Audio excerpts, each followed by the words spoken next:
ఓం శ్రీరామ శ్రీరస్తు శుభమస్తు విఘ్నమస్తు.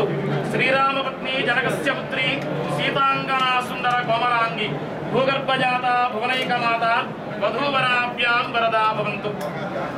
స్వస్తి శ్రీ విజయాభ్యుదయ శోభన చాంద్రమానేన శ్రీ నందననామ సంవత్సరం జ్యేష్ఠ బహుళ దశమి గురువారం 14/6/2012 ఉదయం 8:19 రేవతి నక్షత్రయుక్త కర్కాటక లగ్న పుష్కరాంశమునందు విజయవాడ పటమటలంక వాస్తవ్యులు మహారాజశ్రీ గుత్తికొండ కిషోర్ గారి జ్యేష్ఠ కుమార్తె చిరంజీవి లక్ష్మీ సౌభాగ్యుతి అయిన లక్ష్మీ గౌతమిని హైదరాబాద్ వాస్తవ్యులు మహారాజశ్రీ గోగినేని రాజేంద్రబాబు గారి ఏకైక కుమారుడు చిరంజీవి శ్రీ సత్యవర్ధన్ కు ఇచ్చి విజయవాడ బందర్ రోడ్ నందు గల ఆహ్వానం కళ్యాణ మండపం నందు పాణీగ్రహణ మహోత్సవం జరుపుటకు దైవజ్ఞులచే పెద్దల సమక్షమున నిర్ణయించినటువంటి వివాహ నిశ్చయ శుభలగ్న పత్రిక శ్రీ శ్రీ శ్రీ శ్రీ శ్రీ శ్రీ శ్రీ శ్రీ మంగళం మహత్తు.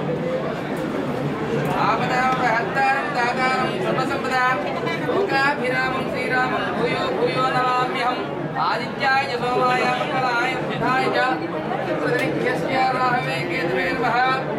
స్వస్తి శ్రీ చాంద్రమానేన నందననామ సంవత్సర జ్యేష్ఠ బహుళ దశమి గురువారం తేదీ 14/6/2012 ఉదయం 8:19 రేవతి నక్షత్రయుక్త కర్కాటక లగ్న పుష్కరాంశం యందు హైదరాబాదు వాస్తవ్యులు మహారాజశ్రీ గోగినేని రాజేంద్రబాబు గారి ఏకైక కుమారుడు చిరంజీవి శ్రీవర్ధన్ను విజయవాడ పడమటలంక వాస్తవ్యులు మహారాజశ్రీ గుత్తికొండ కిషోర్ గారి జ్యేష్ఠ కుమార్తె చిరంజీవి లక్ష్మీ సౌభాగ్యవతి లక్ష్మీ గౌతమిని నుంచి విజయవాడ బందర్ రోడ్ నందు ఆహ్వానం కళ్యాణ మండపం నందు పాణిగ్రహ మహోత్సవం జరుపుటకు పెద్దలచే దుర్గామల్లేశ్వర స్వామి వారి దేవస్థానం నందు నిశ్చయ తాంబూలం నిశ్చితార్థం జరిగినది.